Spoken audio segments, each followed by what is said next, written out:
What's going on, my broskiis? My name is Toadski, back again, here to bring you guys yet another One Piece Treasure Cruise video. And of course, Treasure Map is now live, and you guys are going to be seeing in this video my playthrough against all of the Treasure Map bosses, utilizing my own teams for this event.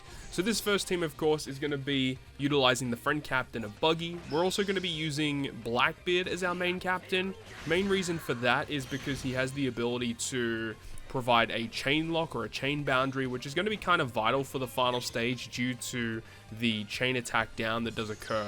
The other characters that we have on this team, we also have Crocodile, who is going to be pretty key for getting around stage 2, getting around the defense, inflicting an orb boost, and also inflicting poison. So it does allow us to get through that resilience. Technically speaking, we can get around it through the Dadan special, but it does require to use the special again and stuff, which is just kind of annoying. We also have the Pacifista Rare Recruit. Literally the only reason why he's here is because it does remove the despair that we're inflicted with on stage 2.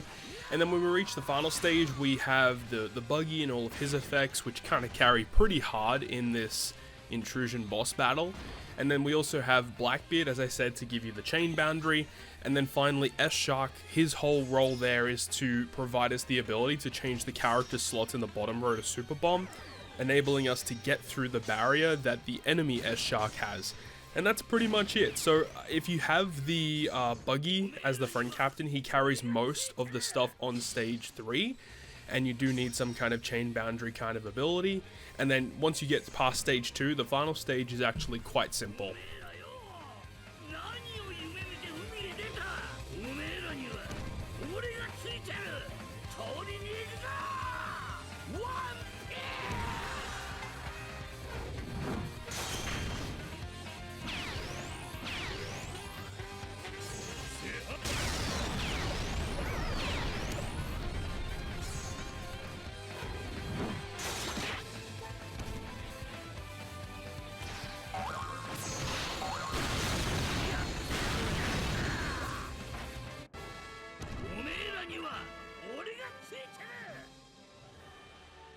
Having a look at the first of the Battle Rush bosses up against Rockstar, what they recommend for this fight is to use the free-to-play size Straw Hats, and that's exactly what I'm doing, just because you can get through it pretty quickly due to the wave clearing that Brook can provide. When you have level limit break invested into Luffy, he deals with most of the gimmicks by himself, and with a support to remove additional turn of paralysis, you don't even have to use Nami special if you don't want to. So just on the final stage, activating Luffy for damage, and then activating Zoro, it's basically all you need to get through once you reach the final stage.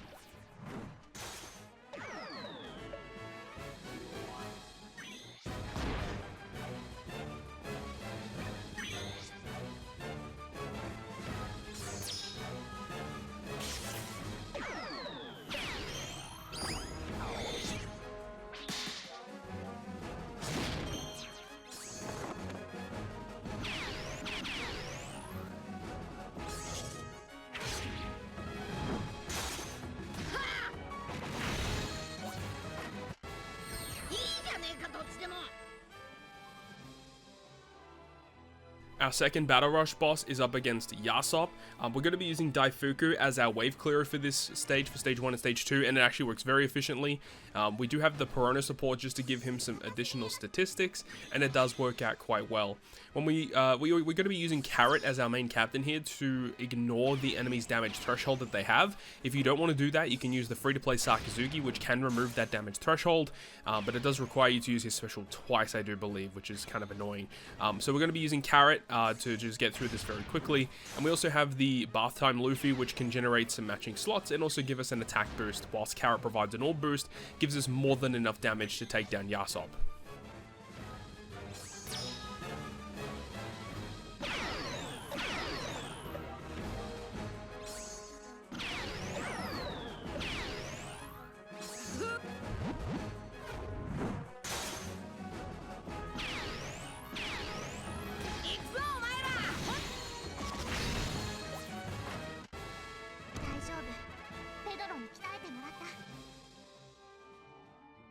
The third Battle Rush boss is up against Lucky Roo. Now, this is the one where they recommend you to use the Super Evolution Bartholomew Kuma. However, I am planning on using him in the final team versus Shanks just to give me even more points, because Kuma is considered a relatively high point booster for this event. So what we're doing instead is we're going to be using the Memories of Straw Hat's Frankie. his captain ability, very similar to Kuma, has the ability to resist blowaway.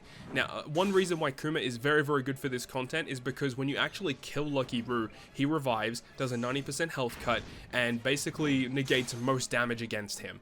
However, the base way that you're supposed to get around it is because Kuma's captain ability reflects damage back based on the amount of damage that he took.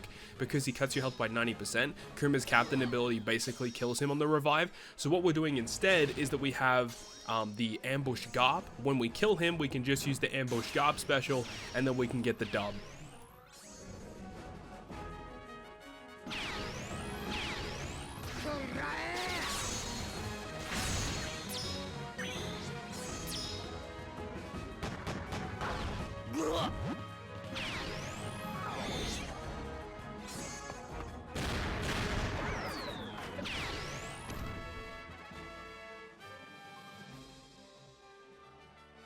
Final Battle Rush boss is up against Ben Beckman, so we're going to be using the Ace and Sabo dual captains, having one as Sabo, one as Ace, so that we can resist 10 turns of Despair and Special Bind whenever we're inflicted with it, and we also have a couple of key supports to remove Bind when we're inflicted with it, so that when we reach the final stage, we actually get around every single debuff here.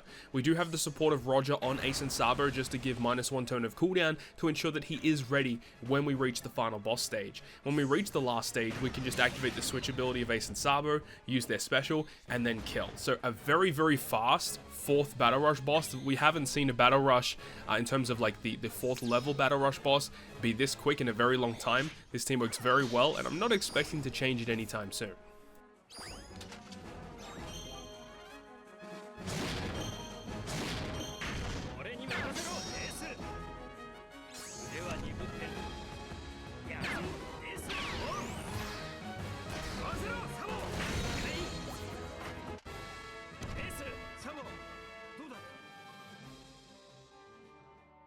Now the final boss is up against Redhead Shanks himself, so we're going to be using Buggy Friend Captain once again. It's just the way to do it. He helps out a lot in this content because of that special bind removal in his captain ability. In terms of the other units on this team, we have Monkey D. Luffy, which can provide a pretty substantial amount of damage when we activate his special ability.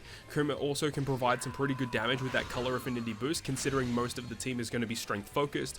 We're once again going to be using Crocodile here. However, Crocodile here on stage 2 is very, very good for getting around that paralysis, but you do still have to find a way to get around the badly matching slots that you're inflicted with. The way that we're doing that is through the support of Borsalino attached to Sakazuki, which changes shooter and slasher characters' slots into matching whenever the enemy changes our slots, which can generate some matching slots for Kuma as well as Buggy, and then it enables us to do a little bit more damage against the opponent. We may have to put another support in this team just to get a little bit more extra damage. Alternatively, we could potentially just use Kuma special stage 2 or Luffy special on stage 2, and then save the other one for the final stage. But when we reach the final stage, we've got the bind and all that, which is just going to be removed via support effects with Halloween Ace and the quick rare recruit Bonnie.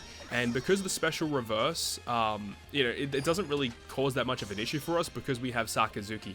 Sakazuki special can deal with that special reverse, and that enables us to use the rest of the specials on this team. S-Shark is not needed at all. He's just here for some extra points. And that's going to be my breakdown and playthrough of the most recent treasure map versus Shanks / S-Shark, depending on how you look at it. Hopefully you enjoyed the video. Wishing you guys the best of luck on your grinding, and hopefully you get some really good pulls from your treasure map tickets. Hopefully you enjoyed the video. If you did, make sure to go ahead and leave a like, and if you want to stay up to date with all the content that I post, including more One Piece Treasure Cruise content, make sure to hit the subscribe button down below.